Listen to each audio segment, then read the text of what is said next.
morning and welcome to the Mindfulness broadcast. I did something to my screen where I can't see the time, so I'm going to grab my phone so I don't keep you here all day.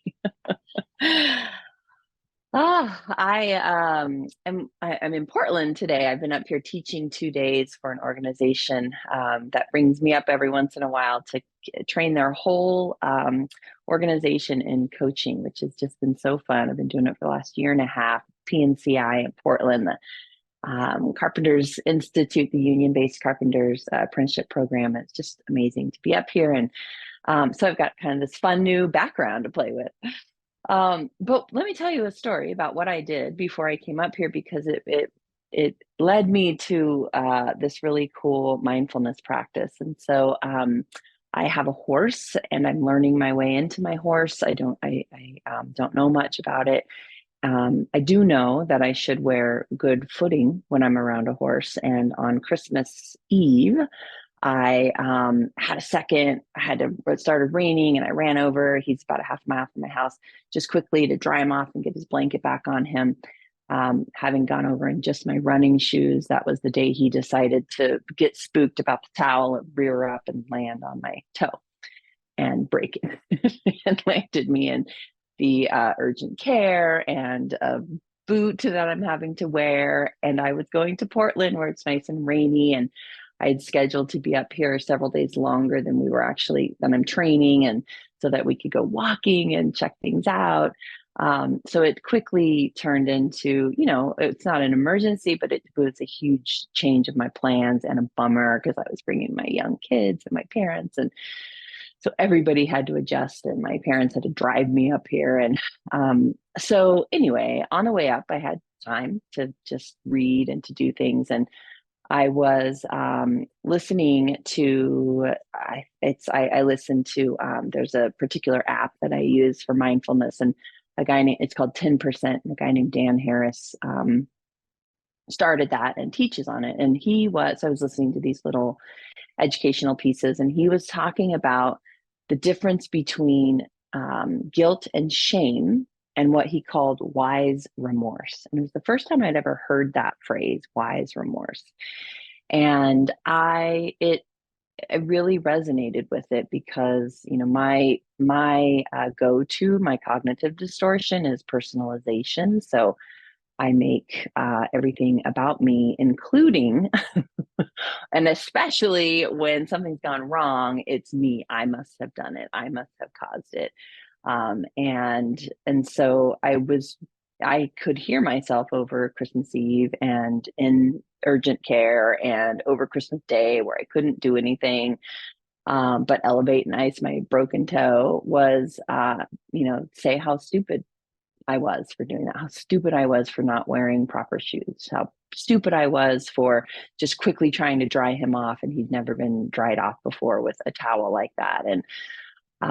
And just really kind of beating myself up over it. And so wise remorse is this way of mindfully looking at a challenge or a problem, and removing the personalization, removing the judgment. And what I imagined was kind of like rising above at that 30,000 foot level, like when you're in a plane and you're looking out the window and suddenly the whole landscape kind of makes sense because you can see it all. Was kind of rising above all of my, what I did to broke my own foot and how stupid that was, blah, blah, blah, blah, was to rise above it and go, what am I learning from this? What happened? And there were several things that occurred. And one was that I could start seeing places I could make improvements, things I could change and remove that judgment from it. But the other thing it did is really allowed me to start feeling I could see some of the story in a different light. I could see how I was beginning to build empathy and compassion for myself, instead of just, that was so stupid, why did I do that? Instead, I could see this larger landscape of, I ran over there because I love him so much and I didn't want him to be wet in the rain. And how, I was trying to do this act of kindness of getting him dry so I wasn't putting him away wet for the evening.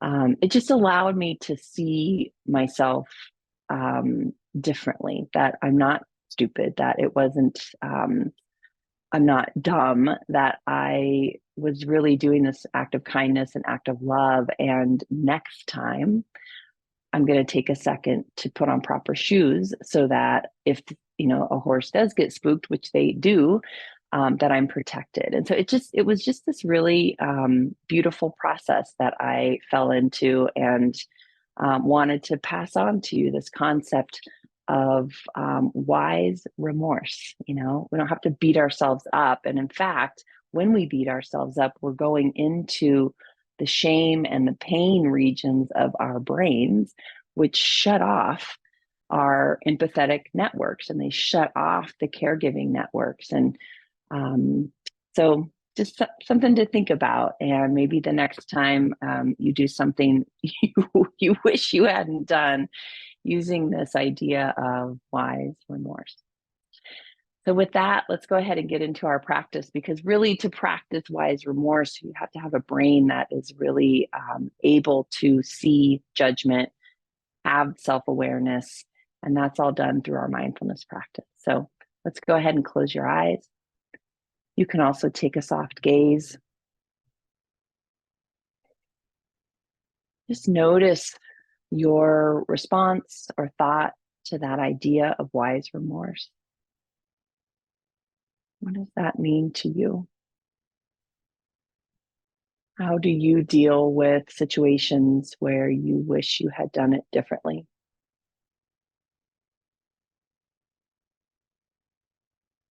Noticing that and wondering, is it serving you? And it very well might be. But I think for many of us, that real critical, kind of worst enemy voice comes to the surface.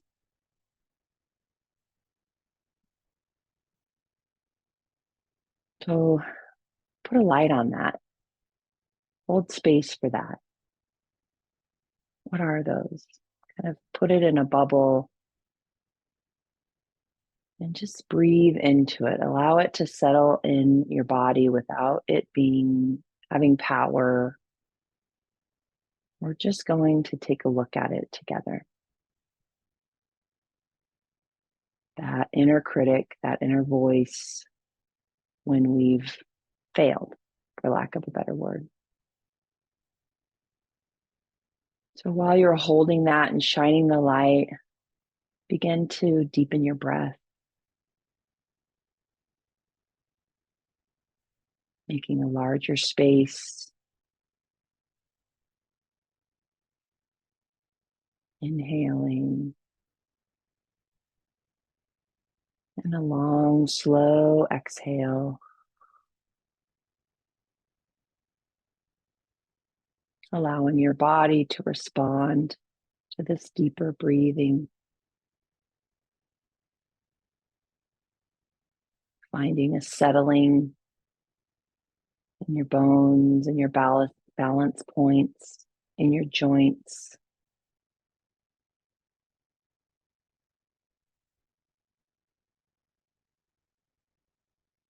While also inhaling energy into your body.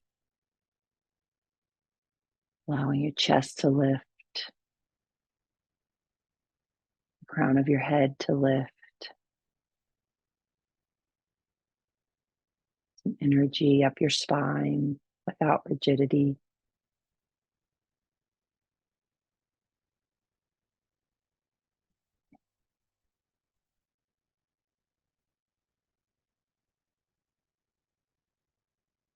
And just through the lens of curiosity, as our breath returns to normal, allowing ourselves to explore this inner critic of ours.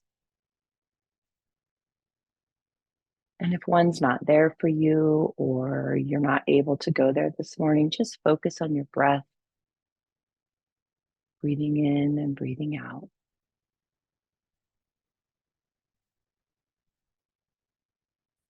So without judgment, just curiosity, we're just looking at this, listening to this, feeling this inner critic. when we fail begins to dominate.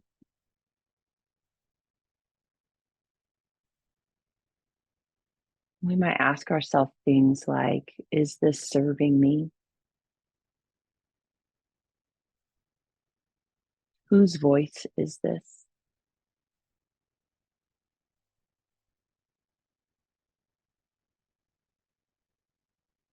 Would I speak this out loud to another human being?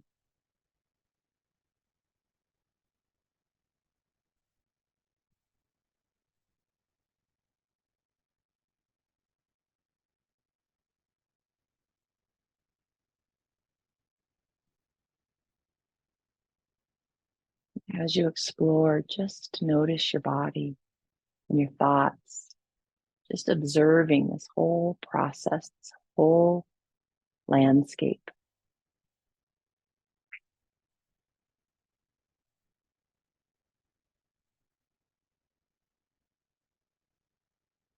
We might even practice gratitude with this critic. Those old messages may have served us well at a different point in our life.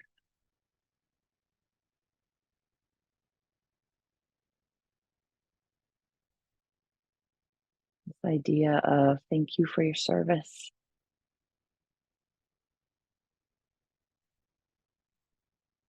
I'm in a different place now.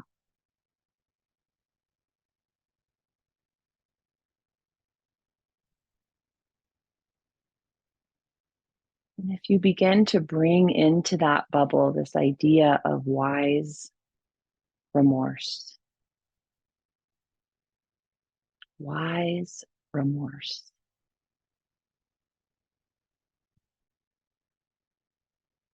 the concept of being able to see failure as normal, failure as something I do, not something I am. That failure simply says I am human.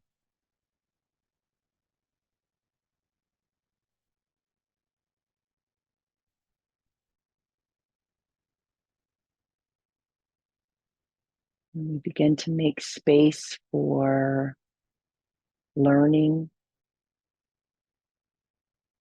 from our errors,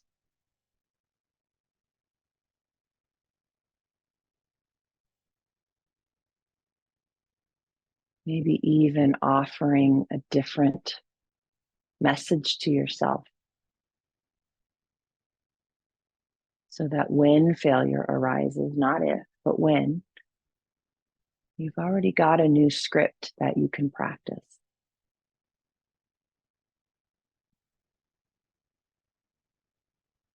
One that I played with on my drive was, I wish I had done that differently. And it kind of served as a bridge for me to move from, I'm so stupid. What am I doing with a horse? Who am I to have a horse?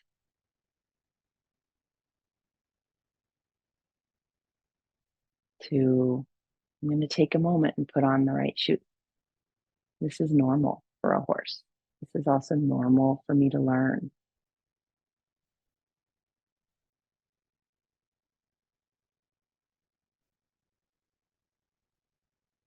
Spend a moment, just a quiet moment, exploring that in your mind, using your breath as your anchor as you need.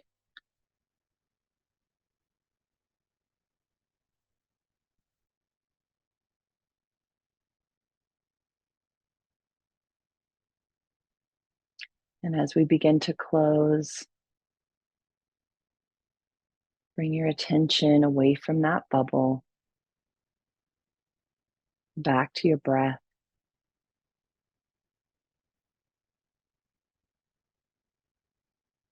Feeling the breath, how it moves your body.